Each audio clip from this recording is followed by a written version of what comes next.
just started like progressively getting just out of hand, you know. Starts to get angry, he gets real jealous, and he started to get violent towards me.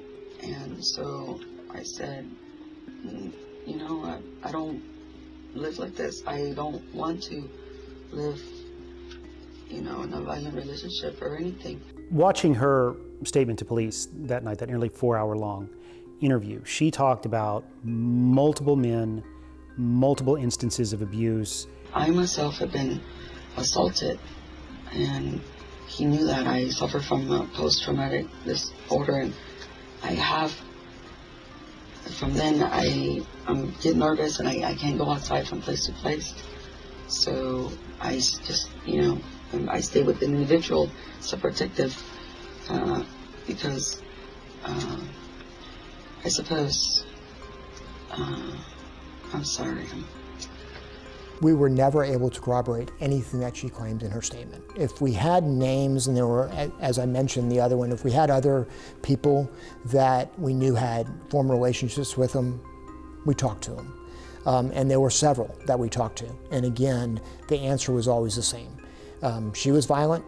It was never a real reason for it, always alcohol related, and she was not abused herself. It was a dramatic and emotional day in the courtroom. At one point, the murder defendant cried and the victim's family walked out.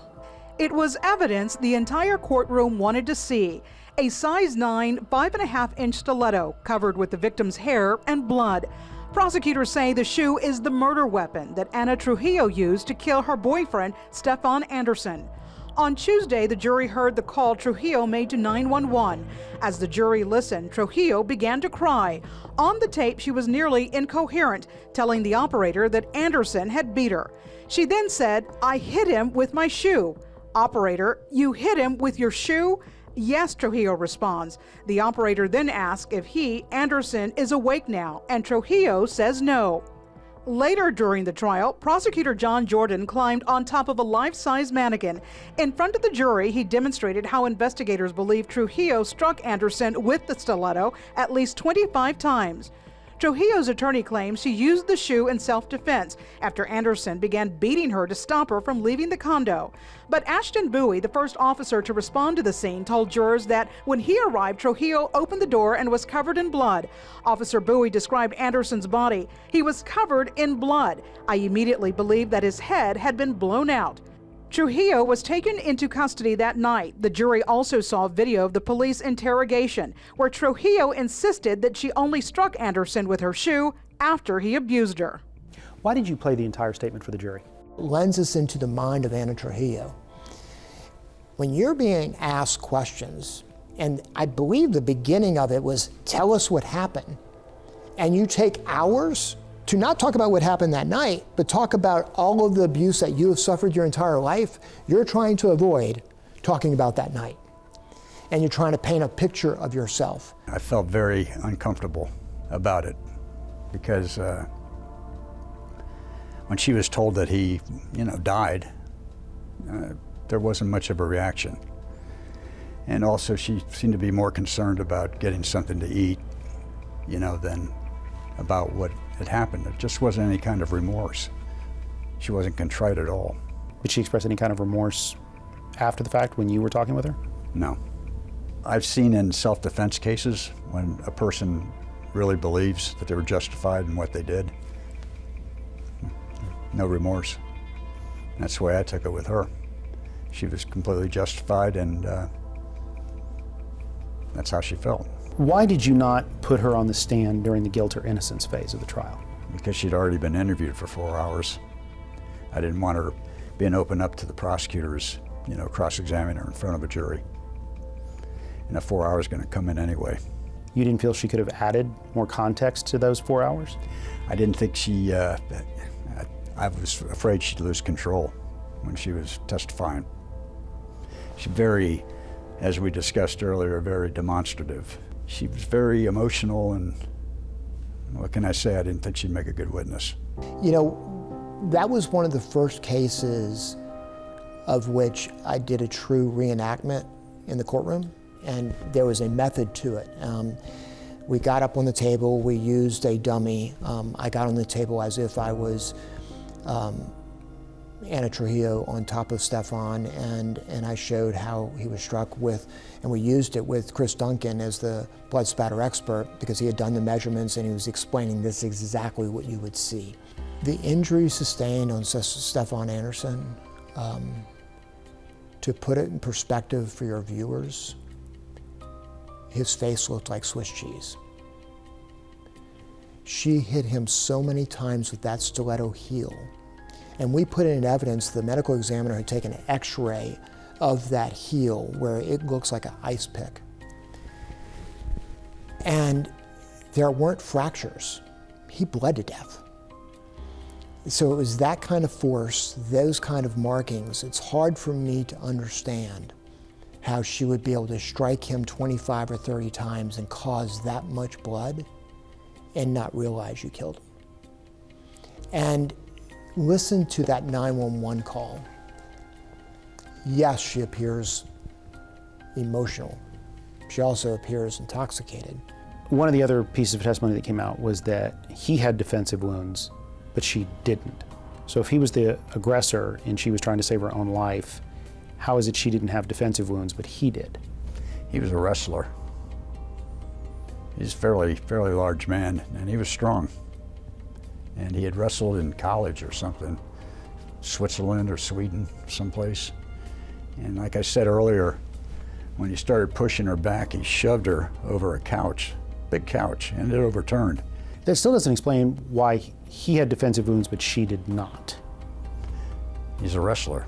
I don't think he, is punching her or trying to stab her. Stefan Anderson, as a young preteen teenager, was involved in fitness in Sweden.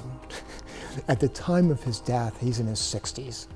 To suggest that some type of 40 years before in high school that he put him in a lock, to answer your question, they actually called an MMA expert to the stand. And you can read the transcript. We made him into our witness. And we walked through the crime scene with him, and he had to concede everything that we said. Did you at any point believe she ever had to defend herself that night? I never believed for a moment that she had to defend herself at all. You know, you have to look at everything. You have to be open to all possibilities, you know, and so when we're talking to people in his past and talking to people in her past, it's important. What are they telling us? Well, in his past, they're saying he's gentle. In her past, she's violent and indiscriminately so. What does the crime scene tell us? The crime scene tells us she's on top of him. Her jeans are blood-soaked. All of the strikes are happening while he is on his back. And the person who last saw you moments before you did this says she was yelling and cursing at him and he was just being calm. Everything was pointing in one direction, that there might have been domestic violence here, but it was on her being violent on him, not the other way around. I think you said to the jury, she's not crazy, she's scary crazy. I did. I don't know if you can still say that in 2023, but that's how I viewed it, is, you know, you wanna, it's a certain kind of craziness that you need to avoid. And unfortunately, Stefan Anderson did not. Why would she go to that extreme? Did you ever find out?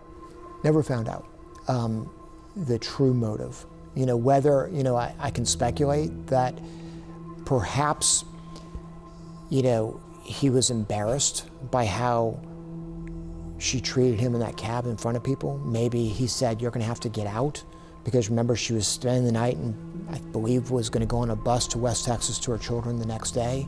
Perhaps that set her off. Perhaps she wanted to get back together with him and him rejecting her. We will never know, because two people would know, is Ana Trujillo and Stefan. And you can't believe a word that comes out of Ana Trujillo's mouth.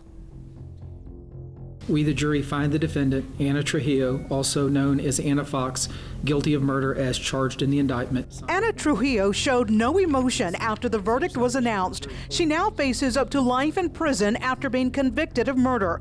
During closing arguments, prosecutors urged the jury to return a guilty verdict, saying Trujillo made up her story that she acted in self-defense. Trujillo was convicted of stabbing her boyfriend, University of Houston professor Stefan Anderson, more than 25 times with her stiletto heel. Her attorney told the jury the prosecution did not show motive and that she was a victim of domestic violence. As long as she was justified from the first to the last strike, the jury has to find her not guilty. Carroll also questioned the credibility of witnesses and the actions of emergency responders. But in the rebuttal, prosecutor Jack Jordan reminded jurors that Trujillo hit Anderson 25 times. Trujillo, he said, is guilty of murder. One of the things that the foreman had said after the verdict was that was just too many blows to the head. 25 blows to the head was just too many to be self-defense. Another, maybe she went overboard. I don't know. Maybe he was getting a hold of her and she had to do what she did. The punishment phase, you still had a glimmer of hope there. You said this was a woman who needs mercy. Yeah, it was obvious that, if she hadn't planned on killing him, it's obvious that it was sudden passion.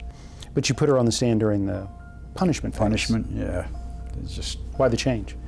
Well, she'd been sitting there during the whole trial, and she knew what the jury believed. They convicted her pretty quick, and I was hoping, we could get that sudden passion. You argued, no, this is not sudden passion. Why? If a jury comes back and believes that there was sudden passion, one, it has to be from an adequate cause that would cause an ordinary person to react in such a way. And that would significantly change the punishment range. The maximum she could get would be 20 years. We argued against it because, one, there was no adequate cause. There was no evidence whatsoever of Stefan Anderson doing anything that would warrant her behavior. So don't even get at the first one. And then secondly, would anybody, a rational person in her shoes, do that? I mean, you can't really have it both ways. You can't claim self-defense and a jury rejects that and say, okay, it wasn't self-defense, but I just did it out of passion. And what a lot of folks think is because you're passionate, you get sudden passion. Well, it doesn't work that way. The example of a sudden passion is your child is molested and you find out right away and you just can't control your emotions to protect your child, so you react. Or a spouse comes home and they catch their significant other in bed with somebody else and they react that way. So it has to be something like that.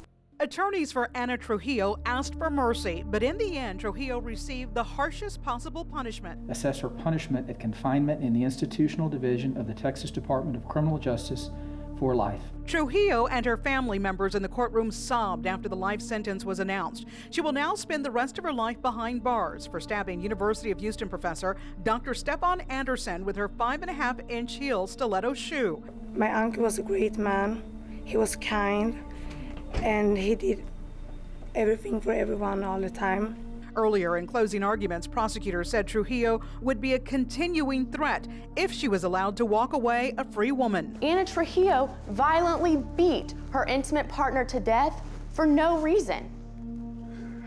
That is what makes her so dangerous. But Trujillo's defense attorneys argued she deserved leniency because she acted with sudden passion. Show mercy to Miss Trujillo, who needs mercy so much right now. Before being sent to prison, Anderson's family members were able to give a victim impact statement to describe how difficult and painful their lives have been since their loved one was murdered at the hands of Ana Trujillo. He didn't deserve what happened to him, and even if nothing can get him back again, we're happy that justice is served. Biggest case I ever had, and lost it quicker than I've ever lost anything before. Is it true? Did you really give the bailiff 5-to-1 odds that they were going to come back with a not guilty? And I was joking, and I think John Jordan was walking by. I got a little bit cocky about it, and so I had to eat that, 5-to-1. But if he'd taken the bet up, I probably would have done it, 5-to-1 odds. I seemed pretty silly, on retrospect, but I was pretty pretty tough trial, and tensions were running a little bit high. When you think back now, do you still believe everything she told you? I do. Some people, they just, I don't know what it is with them, but they're not liars. I don't know if they don't have the imagination, or they know that you can tell if they're lying, so they don't lie or whatever. I think she told me the truth on everything. You know, we asked the jury during jury selection, is when a man kills a woman, nobody questions it. They're like, okay, did he do it? And they're right. But if a woman kills a man, the first question is, what did he do? And so we had to kind of flip that, and we had to, because we're dealing with stereotypes a lot of times in this courthouse, and you have to let that go and just let the evidence take you where it is. Really, to me, it was a gentleman who was kind, and he was just in the wrong relationship. So all these years later, what I try and convey is this is not about Anna Trujillo, this is about Stefan Anderson. And what I said in closing, I think is true for a lot of, she was known, you know, as Anna Trujillo or Anna Fox, or depending on who it was. But once the jury convicted her, she became a murderer, a convicted murderer. You know, there is a message out there for the community to understand. I mean, we have done a great job of empowering women to tell them, please, you know, we can have shelters for you, although when you leave, that is a homicidal time, but we've done a good job of that. Maybe we haven't done as good a job of when men are in abusive relationships, or when females are verbally abusive, and then it escalates.